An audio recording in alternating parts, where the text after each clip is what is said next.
হে ভক্ত, আমি তোমাদের কাছে কিছু চাই না, শুধু একটু পত্রং পুষ্পং ফলং তরং যৌমে ভক্ত প্রযচ্ছতি তদহং উপনীতং আসনামি প্রজতার মনে। হরি বল, হরি বল। কি বাবা, একটু পত্র পুষ্প ফল জল দিয়ে ভগবানকে যদি ভক্তি ভরে অর্পণ করেন, ভগবান বলছে আমার আর কিছু লাগবে না।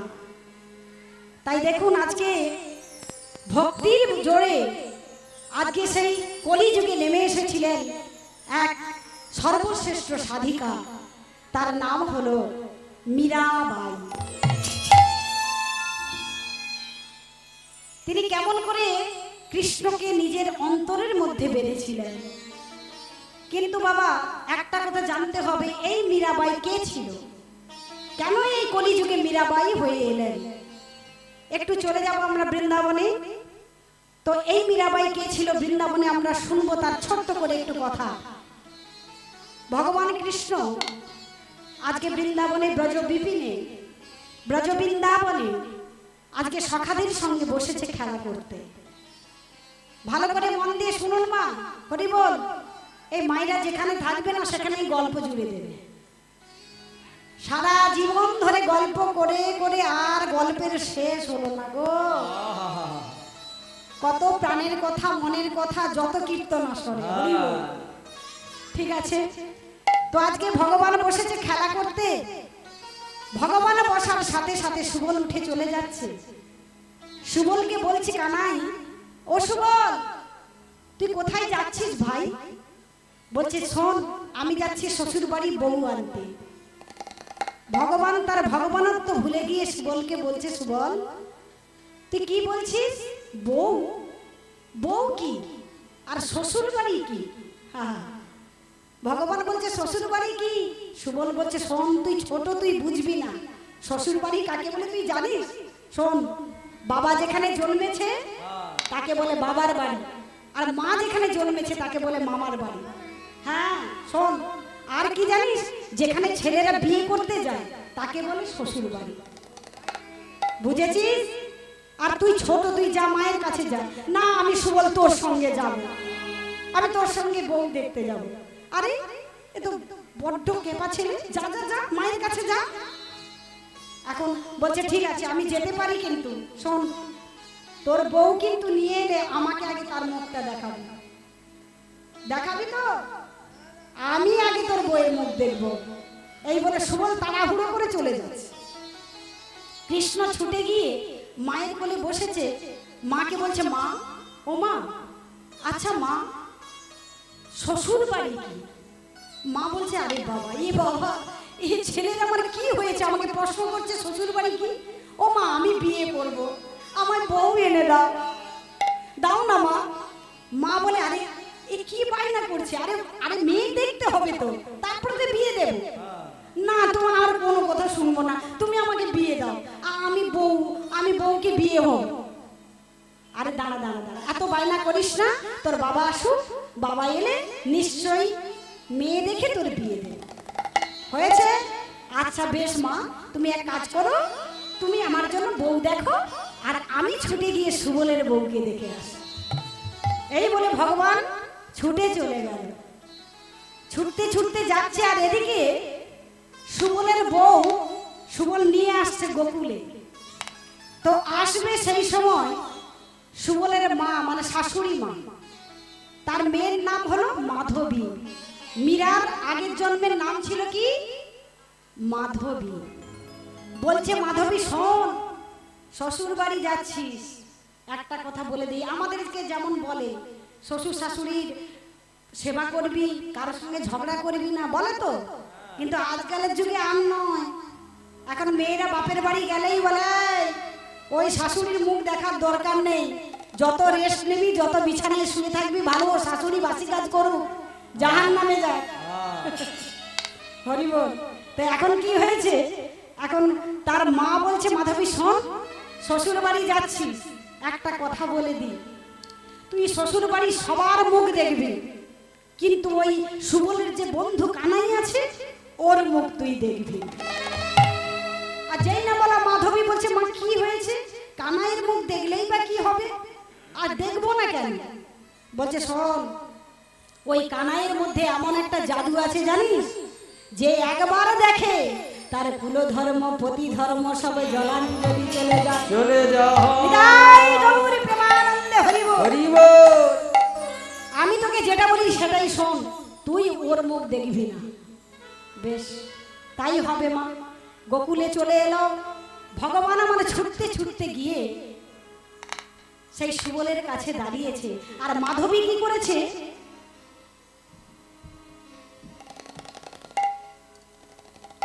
এতটা মাথায় ঘুমটো দিয়ে দাঁড়িয়ে আছে।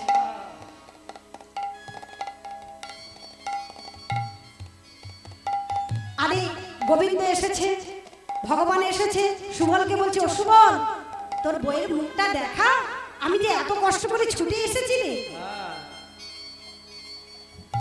সুবল কানে কানে বলছে মাধবীকে, এই শোনো, তোমার মুখটা একটু দেখাও, আমার বন্ধু কানাই এসেছে, একবার মুখটা দেখাও, দেখাও না। সঙ্গে সঙ্গে সুবলের কানে কানে কি বলছে, শোনো, মা বলেছে গোবিন্দের মুখের দিকে তাকাতে না, তোমার ওই বন্ধুর দিকে তাকালে আমার সব জলাঞ্জলি চলে যাবে, আমি দেখব না। আর যেই না এই কথা শুনেছে, ভগবান আমার কি করলেন, দুটো নয়ন দিয়ে অশ্রু ঝরতে লাগলো। মাধবী, এ আমি কি শুনলাম, তোমার মুখ দেখার জন্য এত কষ্ট করে ছুটে এসেছি, তোমার মুখটা দেখালে না। তবে শোনো, তুমি যখন আজকে আমাকে মুখ দেখালে না, আমিও প্রতিজ্ঞা করছি, একদিন আমার মুখ দেখার জন্য তোমাকে ছটফট করতে হবে, তোমাকে কাঁদতে হবে, তোমাকে কষ্ট পেতে হবে, এই আমি তোমাকে বলে দিয়ে যাচ্ছি। বলে ভগবান আমার কাঁদতে কাঁদতে ছুটতে ছুটতে চলে গেলেন। মাধবী ঘরে গেল। অনেক দিন থাকতে থাকতে মা সমস্ত গোকুলবাসীর মুখে মুখে একটাই কথা, কানাই আর কানাই। এই কথা শুনতে শুনতে মাধবীর চোখে জল এসে গেল। কেন মা আমাকে বললো যে ওই কানাইয়ের মুখ দেখতে না? তাহলে যদি কানাইয়ের মুখ আমি দেখবো না, তাহলে গোকুলবাসীর মুখে মুখে এত তার কথা কেন? সবাই এত ভালোবাসে কেন তাকে? আমি যে থাকতে থাকতে কৃষ্ণের কথা শুনতে শুনতে আমি যে তাকে মন প্রাণ দিয়ে ফেলেছি। আমি কৃষ্ণকে একবার দেখতে চাই। এই বলে রাত্রিতে শয়ন করেছে মা। পরের দিন যমুনায় জল ভরতে চলে গেল। আর গিয়ে দেখছে কি কেউ নেই। যমুনার তীরে সখীগণকে নিয়ে যায়নি। সেদিন একা গিয়ে যেই না গাগরিটি ডুবিয়েছে, আর গাগরি তুলতে পারছে না। হরি বল হরি বল। ভগবান আমার এক ঝলক দর্শন দিয়ে মাধবীকে বলছে, মাধবী তুমি অনেক কেঁদেছিলে কালকে, আমি কিন্তু প্রতিজ্ঞা করেছিলাম আমি তোমাকে দেখা দেব না, কিন্তু আজকে এসেছি, আমি যে ভক্ত বৎসল ভগবান, তাই তোমার গাগরিটি তুলে দিচ্ছি। আর যেই না গাগরিটি মাথায় করে তুলতে যা গেল, সঙ্গে সঙ্গে ঘোমটাটা খুলে গিয়ে ভগবানকে এক ঝলক দর্শন করে।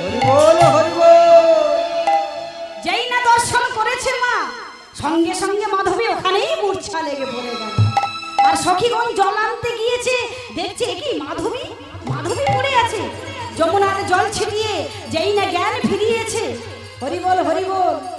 মাধবী উঠে সখীদের বলছে, সখী রে, ও সখী বল না আমি আজকে কাকে দেখলাম? শোন না সখী। সখীরা বলছে, কাকে দেখেছিস? শোন শোন, তার কথা আমি বলছি শোন। আজ কি হেরিলাম আমি যমুনার তীরে সজনী গো, আমি কি হেরিলাম যমুনার তীরে। হরি বল হরি বল। নিতাই গৌর প্রেমানন্দে। যমুনার তীরে সজনী রে, কি হেরিলাম যমুনার তীরে। কি হেরিলাম যমুনার তীরে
বজকুল নন্দন হেরি নয় মারে মন বজকুল নন্দন হেরি নয় মারে মন বিভঙ্গে দাঁড়াই যমুনার কুলে বিভঙ্গে দাঁড়াই যমুনার কুলে আগে বজে কত নারী আছে আর কত নারী আছে বজে কত নারী আছে আর কত নারী আছে ও সখী শোন শোন তারা সব না পুরিল মনে সজনী গো তারা সব না পুরিল মনে সজনী গো কি হেরিলাম যমুনার কুলে সজনী গো কি হেরিলাম যমুনার কুলে হরিবল হরিবল তাই যমুনার কুলে সজনী গো হেরিলাম যমুনার কুলে হেরিলাম যমুনার কুলে সজনী গো কি হেরিলাম যমুনার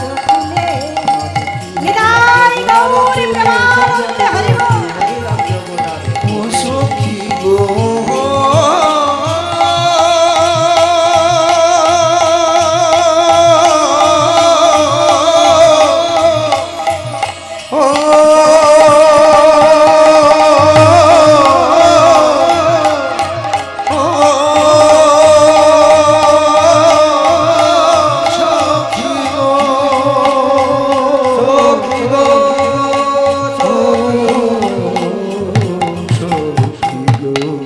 নিতাই গৌরী প্রেমানন্দে হরি হরি বল ওমা দেখতে দেখতে অনেক দিন কেটে গেল একদিন হয়েছে কি ইন্দ্রের প্রকোপে যখন গোকুল ভাসিয়ে দেওয়ার উপক্রম চলছে আর সেই দিন ঝড় বৃষ্টি শুরু হয়েছে ভগবান আমার কি করেছেন গিরিরাজ গোবর্ধনকে ধারণ করেছে আর গিরিরাজ গোবর্ধনকে ধারণ করেছেন সমস্ত গোকুলবাসীরা ছুটে গিয়েছে সেই গিরিরাজের চরণ তলে ওমা মাধবীও গিয়েছে ছুটে সবাই দেখতে পাচ্ছে গিরিরাজকে ধরে আছেন ভগবান আমার কিন্তু মাধবী দেখতে পাচ্ছে না সখী সখী রে আমি তো গিরিধারীকে দেখতে পাচ্ছি না কই গিরিধারী একবার আমায় দর্শন করিয়ে দে না সখী সখীরা বলছে কৃষ্ণ ও কানাই দাও না আমাদের মাধবীকে একবার দর্শন দাও ও যে কত ব্যাকুল হয়েছে কাঁদছে তোমার জন্য তুমি একবার ওকে দর্শন দাও না ভক্তের কথা তো ভগবান শোনে গো তাই ভগবান আমার কি করলেন এক ঝলক দর্শন দিলেন মাধবীকে আর যেই না বিদ্যুতের ছটার মতো এক ঝলক দর্শন দিলেন ছুটে গিয়ে চরণে ধরে মাধবী বলছে প্রভু প্রভু তুমি আমাকে আর একবার দেখা দাও একটিবার দেখা দাও আমি একবার তোমার ওই ভুবন ভোলার রূপ দর্শন করতে চাই সঙ্গে সঙ্গে দৈববাণী করে ভগবান বলছেন মাধবী শোনো তুমি এই জন্মে আমার আর দেখা পাবে না আগত কলিযুগে তুমি জন্ম নেবে মেট্রিয়া শহরের কুর্কি নামক গ্রামে সেখানে তোমার পিতার নাম হবে রত্ন সিংহ মাতার নাম হবে বীরকুঁওরী দেবী সেই বীরকুঁওরী দেবীর গর্ভে তুমি জন্ম নেবে তোমার নাম হবে মীরাবাই নিতাই গৌরী প্রেমানন্দে হরি বল তাই আজকে পদকর্তা লিখেছেন সেই মীরাবাইয়ের কথা মেডে টানো গড়ে জন্ম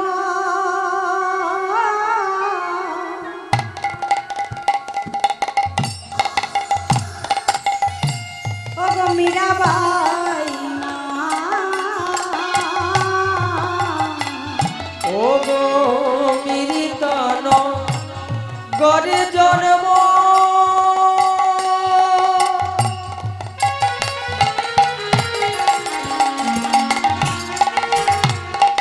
হরিবল হরিবল মীরাবাই না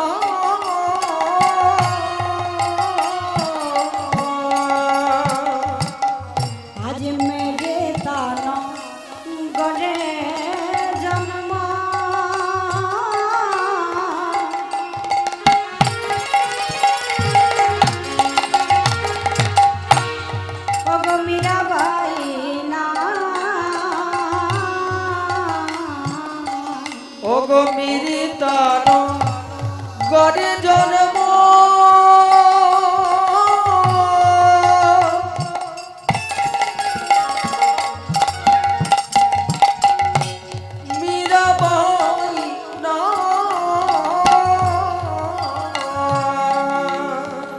পরম সুন্দর কন্যা গুণে অনুপ আরে পরম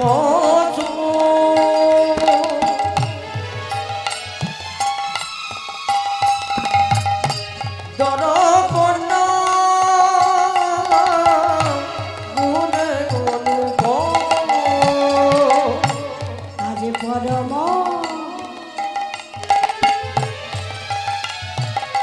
সুন্দর কন্যা গুণে অনুপ আরে পরম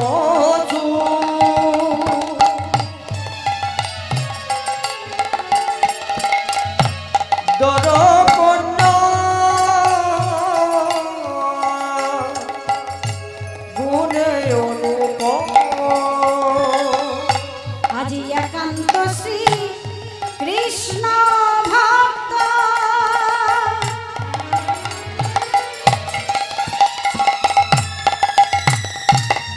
কবি অনন্য মান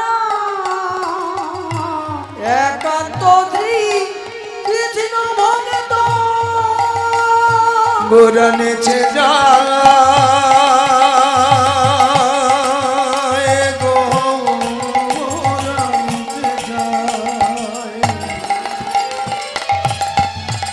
গোরা বোরানেছে যায় গো হরি বল হৃদয় গৌরী প্রেমানন্দে হরি বল বোরানেছে যায় আর একান্ত কি কৃষ্ণ ভক্ত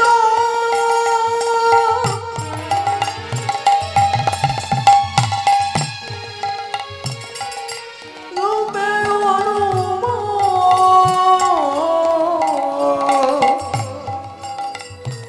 আজ সদাই কৃষ্ণ কৃষ্ণ কৃষ্ণ বলে নয়ন অবিরা সদাই কৃষ্ণ কৃষ্ণ কৃষ্ণ বলে নয়নে অবিরাম সদাই কৃষ্ণ কৃষ্ণ কৃষ্ণ বলে সদাই কৃষ্ণ কৃষ্ণ কৃষ্ণ বলে তার বুক ভেসে যায় নয়নে জলে কৃষ্ণ কৃষ্ণ কৃষ্ণ ও বলে কি বুক ভেসে যায় নয়ন জলে কৃষ্ণ কৃষ্ণ কৃষ্ণ বলে ভেসে যায় নয়নে জলে একবার হা কৃষ্ণ গোবিন্দ বলে কৃষ্ণ তাই কৃষ্ণ বলে ভেসে যায় নয়নে জলে হ্যাঁ কৃষ্ণ কৃষ্ণ বলে ও তার বুকে ভেসে যায় নয়নে জলে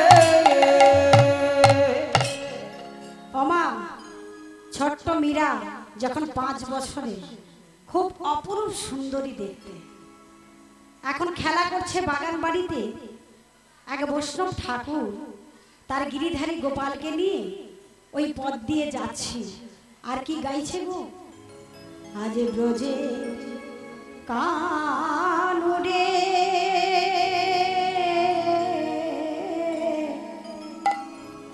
কোন দুঃখে তুই রাজা হলি আজ দ্বারকাপুরে বৈষ্ণব ঠাকুর গান গাইতে গাইতে যাচ্ছে হরি বল ব্রজের কানুরে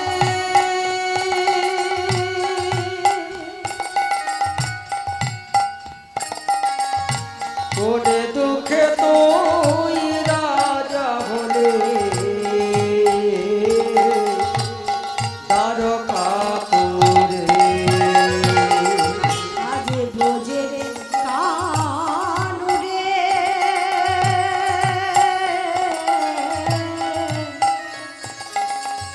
আজ কোন দুঃখে তুই রাজা হলি দ্বারকাপুরে হরি বল ও হরি গো বল ব্রজের কানুরে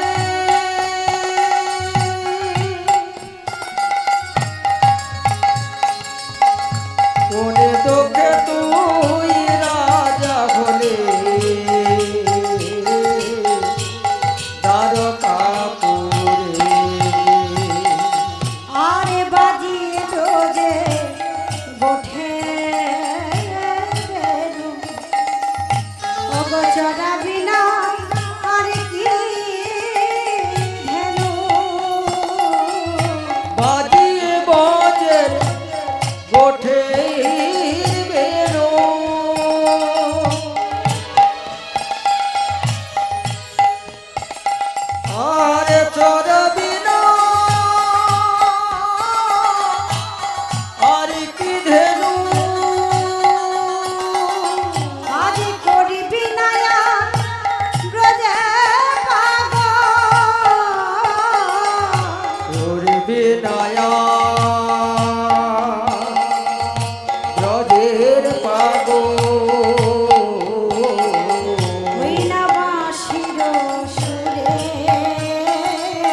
তুই রাজা বলে দ্বারকাপুরে দ্বারকাপুরে। বৈষ্ণব ঠাকুর তার গিরিধারী গোপালকে নিয়ে চলে যাচ্ছে, আর পেছনে পেছনে মীরা কি করেছে, এই বৈষ্ণব ঠাকুরের সঙ্গে সঙ্গে যাচ্ছে। ও দাদু, দাদু, পেছনে ফিরে তাকিয়ে দেখি খুব সুন্দরী একটি দেখতে একটি ফুটফুটে মেয়ে। দাদু, ও দাদু, তুমি তুমি এটা কি গান গাইছো গো, বলো না দাদু। মা, আমি আমার গিরিধারী গোপালের গান গাইছি। বাহ, ও এই বুঝি তোমার গিরিধারী গোপাল? হ্যাঁ মা। আচ্ছা দাদু, তুমি তুমি আমার বাড়িতে চলো না, তোমার গিরিধারীকে নিয়ে চলো না দাদু। কিন্তু মা, বেলা হয়ে যাচ্ছে, আমার গিরিধারীর সেবা দিতে হবে, তাই আজকে আমি যেতে পারবো না মা। না, তোমায় না নিয়ে আমি কোথাও যাব না, চলো বলছি, চলো। আমার গিরিধারী, তোমার গিরিধারী গোপালকে নিয়ে আমার বাড়িতে চলো, চলো না দাদু, চলো না। টানাটানি করছে, আর এমন সময় পিতা রত্নসিংহ ছুটে এসে বলছে, মীরা, কি হচ্ছে কি, ছাড়ো না। ও বাবা, তুমি বলো না, বলো না দাদুকে ওই গিরিধারী গোপালকে নিয়ে আমার বাড়িতে যাবে। এমন জেদ ধরে বসেছে মীরা। বাবা রত্নসিংহ বলছে, হে বৈষ্ণব ঠাকুর, চলুন না আমার বাড়িতে, আমি আপনার গিরিধারী গোপালের ব্যবস্থা করে দেব। চলুন চলুন, আমার মেয়ে না হলে সারাদিন কান্নাকাটি করবে। চলুন না, চলুন বৈষ্ণব ঠাকুর, আমি সমস্ত ব্যবস্থা করে দেব। বেশ, আপনি যখন বলছেন, বেশ আপনি যান। এই বলে গিরিধারী গোপালকে নিয়ে সেই বৈষ্ণব ঠাকুর এলেন মীরার বাড়িতে। বসতে দিয়েছে খুব সুন্দর করে, পাদ অর্ঘ্য দিয়ে চরণ ধৌত করে দিচ্ছে। ওমা, শাস্ত্রে একটা কথা আছে, ছাড়িয়া বৈষ্ণব সেবা নিস্তার পাইয়াছে কিবা। কেউ যদি বৈষ্ণব ঠাকুরের চরণ সেবা করে, শুধু বৈষ্ণব ঠাকুর নয় মা, ভগবানও সন্তুষ্ট হয়। কারণ দেখবেন, ভগবানকে পেতে গেলে আপনি সরাসরি ভগবানের কাছে পৌঁছাতে পারবেন না, আপনাকে বৈষ্ণব ঠাকুরের চরণ ধরতে হবে। সেই বৈষ্ণব ঠাকুর যদি আপনাকে কৃপা করে, তবে কিন্তু আপনাকে ভগবানকে পাইয়ে দিতে পারে। ছোট্ট একটা কথা বলি, খুব সুন্দর একটি ঘটনা আছে। একদিন এক বুড়িমা, বৃদ্ধা মা, বালাজির মন্দির জানেন তো, বালাজি, হ্যাঁ, তিরুপতি বালা, তিরুপতি বালাজির মন্দিরে প্রত্যেক দিন ওই বুড়িমা দুধ দিয়ে আসতো, গাভীর দুধ দিয়ে আসতো। আর ওই মন্দিরে সুন্দর করে ভগবানের পায়েস রান্না হয়ে ভগবানকে ভোগ লাগতো। তো একদিন একজন সাধু এসেছে ওই মন্দিরে। সে কে না, একজন আচার্যদেব এসেছেন, বৈষ্ণব ঠাকুর। এখন ওই বুড়িমা জানতে পেরে ওই বৈষ্ণব ঠাকুর যখন সিঁড়ি দিয়ে নামছে, ছুটে গিয়ে চরণ দুটো জড়িয়ে ধরেছে। বাবা, আজকে তোমার চরণ ছাড়বো না। একি একি, আমার চরণ ছেড়ে দাও, আমার চরণ ছেড়ে দাও। কিছুতেই বুড়িমা চরণ ছাড়ছে না। বাবা, বাবা, তুমি আমায় একটা কৃপা করবে, তাহলেই আমি তোমার চরণ ছাড়তে পারি। বলো বাবা, কি হয়েছে? মা, তুমি কেন আমার চরণ ধরেছো, তুমি আমায় বলো। বাবা, আমি বালাজিকে একটা চিঠি লিখেছি, তুমি তুমি এই চিঠিটা আমার দিয়ে দেবে। কিন্তু আমি তো ভালো করে লিখতেও জানি না, আমার হাতের লেখা হয়তো বালাজির ভালো লাগবে না, তাই আমি যা লিখেছি ওটা বাদ দিয়ে তুমি ভালো করে লিখে দাও, বালাজিকে একটা চিঠি লিখে দাও। হরি বল, হরি বল। বৈষ্ণব ঠাকুর আর বুড়িমার কথা ঠেলতে পারলেন না, বালাজিকে একটা চিঠি লিখে বুড়িমার হাতে দিয়ে বলছে, এই নাও মা, আমি চিঠি লিখে দিয়েছি। চিঠিটা লিখে ওই বুড়িমার হাতে দিয়েছে। এইবার বুড়িমা আস্তে আস্তে করে সিঁড়িটাই উঠছে। ও মা, বালাজির মন্দিরের সিঁড়ি উঠতে অনেক সিঁড়ি বাইতে হয়, পারবে কি বয়সকালে? তো এখন কি হয়েছে, যাচ্ছে এমন সময় একটা ছোট্ট ছেলে ছুটে এসে বলছে, ও মা আমায় দাও, আমি চিঠি নিয়ে বালাজির হাতে ছুটে যাব, দিয়ে আসবো, আবার ছুটে তোমার কাছে আসবো, দাও দাও দাও আমায় দাও। হরি বল হরি বল। যেই না বলেছে, না না না বাবা, আমি অনেক কষ্টে বৈষ্ণবকে খুশি করে আমি চিঠিটা লিখেছি, আর তোমাকে দেব না। ছেলেটা বলছে, মা সত্যি তোমার কোনো ভয় নেই? তোমার ওই চিঠি আমি বালাজির হাতে দিয়ে আসবো, দাও না মা। বুড়িমা বলছে, দিয়ে আসবি বাবা, সত্যি বলছিস? এই নেই। এই বলে বালাজির সেই চিঠিটা, বালাজিকে লেখা চিঠিটা সেই ছেলেটার হাতে দিল। ছেলেটা আর যাচ্ছে না, সিঁড়িতেই দাঁড়িয়ে আছে। কি, আরে বাবা যা, চিঠিটা দিয়ে আই বালাজিকে। যাচ্ছে না, হাসছে।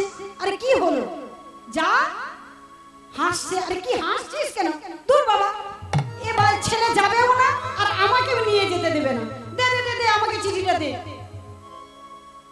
মা, কে?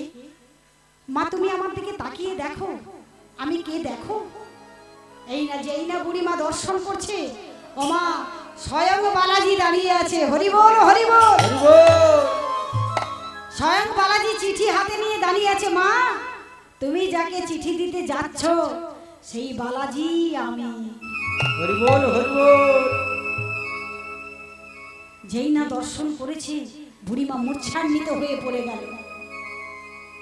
দেখুন বৈষ্ণবের কৃপা, দেখুন আমাদেরকে বৈষ্ণবের চরণ ধরেই ভগবানের কাছে পৌঁছাতে হয়, তাই না?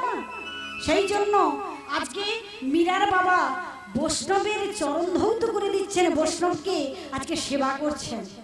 বৈষ্ণব ঠাকুর সিংহাসনে গিরিধারীকে বসালেন, আর সেখানে গিরিধারীকে খুব সুন্দর করে চন্দন পরাচ্ছে, মালা পরাচ্ছে, এইবার ভোগ নিবেদন করছেন। আর এমন সময় সেই ছোট্ট মীরা, 5 বছরের মীরা, ওই লুকিয়ে লুকিয়ে দেখছে বৈষ্ণব ঠাকুর কেমন করে গিরিধারী গোপালকে সেবা দিচ্ছে। ভোগ নিবেদন হয়ে গেছে, এইবার মীরা ছুটে গিয়ে সেই দাদুর কাছে গিয়ে বলছে, ও দাদু, দাদু বলো না দাদু, ওই এই গিরিধারী তোমার কে হয় গো? গিরিধারী আমার, আমার প্রাণের প্রাণ। আচ্ছা দাদু, তুমি তোমার ওই গিরিধারীকে আমায় দেবে? দাও না দাদু, দাও না। আচ্ছা তুমি কোনো ভয় করো না দাদু, আমি আমি তুমি তোমার সমস্ত সেবা দেখেছি লুকিয়ে লুকিয়ে। তুমি যেমন করে স্নান করিয়েছো, তুমি চন্দন পরিয়েছো, মালা পরিয়েছো, আমি সব দেখেছি। দাদু তোমার মতো করে আমি সেবা দেব, আমি নাচ করব, আমি গান গাইব। বলো না দাদু, দাও না দাও না তোমার ওই গিরিধারী গোপালকে। কিন্তু মা, তুমি তো এখন ছোট, তুমি কি করে গিরিধারী গোপালকে সেবা করবে? তুমি বড় হও না, তুমি তুমি ওই গিরিধারী গোপালকে আমায় দাও না দাদু, দাও না। পেছন থেকে মাতা বীর করে নিবে ছুটে এসে বলছে, মীরা কি হচ্ছে কি? ও তোর খেলার বস্তু নয় মীরা, ও হলো ভগবান। দাদুকে বলো না, ও মা, মা দাদুকে বলো না আমাকে ওই গিরিধারী গোপালকে দেবে। মা দেখছে মীরাকে তো শান্ত করাই যাচ্ছে না। শোন শোন মীরা শোন, চল আজকে তোকে একটা মজার জিনিস দেখাবো। এই বলে মীরাকে কোলে তুলে নিয়ে উঠোনের বাইরে গিয়ে দাঁড়িয়ে আছে। হঠাৎ দেখছে দূরে বাদ্যি বাজনা নিয়ে ঘোড়ায় চেপে বর যাচ্ছে। মা, ও মা, ওরা কে গো? ওরা কোথায় যাচ্ছে? বলো না মা, কোথায় যাচ্ছে? শোন মা, ওই যে ঘোড়ায় চেপে যে যাচ্ছে ওটা হলো বর, আর পেছনে যারা যাচ্ছে ওরা সবাই বরযাত্রী। ওই বরটা বিয়ে করতে যাচ্ছে। আচ্ছা মা, বর কি মা? মা বলছে, দূর বাবা, এর এত প্রশ্নের উত্তর দিতে পারবো না। শোন, বর বিয়ে করতে যাচ্ছে, আচ্ছা মা, আমার বরকে আমি বিয়ে করব, আমি বউ হব, আমার বর এনে দাও। ও মা, আমার বর এনে দাও না, দাও না মা। মা দেখছে আরে এ তো মীরাকে শান্ত করাই যাচ্ছে না, সঙ্গে সঙ্গে মাথায় হঠাৎ একটা যে কথা খেলে গেল। শোন শোন শোন মীরা, আমি তোর বর ভেবেই রেখেছি। বর? আমার বর তুমি ভেবে রেখেছো? বলো না মা, আমার বরকে। হঠাৎ মা বলে উঠলো, শোন, ওই যে বৈষ্ণব ঠাকুর যাকে সিংহাসনের উপর পুজো করছে ওটাই তোর বর। কি বললে মা? ওই গিরিধারী গোপাল আমার বর? যদি গিরিধারী গোপাল আমার বর হবে তাহলে ওই দাদু আমায় দিল না কেন? ওরে মা, তুই এখন ছোট, শোন, তুই যখন বড় হবি তুই তখন তোর গিরিধারী গোপালকে পাবি। এখন এখন চল চল আমার সঙ্গে। এই বলে ঘরের ভিতরে নিয়ে গেল। বৈষ্ণব ঠাকুর তার গিরিধারী গোপালকে নিয়ে বাড়ি ফিরলেন। রাত্রিতে শয়ন করেছেন। হঠাৎ স্বপ্নে, নিশীথ রাত্রিতে গিরিধারী গোপাল স্বপ্নাদেশ করে সেই বৈষ্ণব ঠাকুরকে বলছেন, ভক্ত কে? আমি তোমার সেবিতে বিগ্রহ গিরিধারী গোপাল। গোপাল? গিরিধারী? হ্যাঁ, শোনো, তুমি অন্তিমে আমাকে পাবে, তবে আমাকে এখন আমার সখী মীরার কাছে দিয়ে এসো। আমি মীরার কাছে যেতে চাই। চমকে উঠলেন সেই ছোট্ট মীরা, যে বলেছিল তার গিরিধারী গোপালকে নেওয়ার জন্য বায়না করেছিল। তাহলে এ সাধারণ কোনো মেয়ে নয়। বৈষ্ণব ঠাকুর পরের দিন প্রাতঃকালে অশ্রু সজল নয়নে গিরিধারী গোপালকে বুকের মাঝে জড়িয়ে ধরে ছুটতে লাগলো আর বলতে বলতে যাচ্ছে, মীরা মীরা মীরা। মীরা ছুটে এসে বলছে, দাদু তুমি এসেছো দাদু? মীরা, মা, এই নাও, এই নাও তোমার গিরিধারী গোপালকে, আমার জীবনের সর্বস্ব ধন, আমার গিরিধারী গোপালকে আজ থেকে আমি তোমার হাতে সমর্পণ করলাম। আর দেই না দেওয়া মাত্র বীর কুড়ি দেবী ছুটে এসে বলছে, কি এ আপনি কি করছেন? ও ছোট, ও এখন কিছু জানে না, ওকে ওকে দিচ্ছেন কেন? মা, আমি নিশীথে রাত্রিতে স্বপ্ন দেখেছি, ও অনেক জানে, ও সাধারণ কোনো মেয়ে নয় মা। ওকে গিরিধারী গোপালকে দিয়ে দিলাম। ও অনেক কিছু জানে মা, অনেক কিছু জানে, অনেক কিছু জানে। এই বলে বৈষ্ণব ঠাকুর চলে গেলেন। মীরা কি করলেন?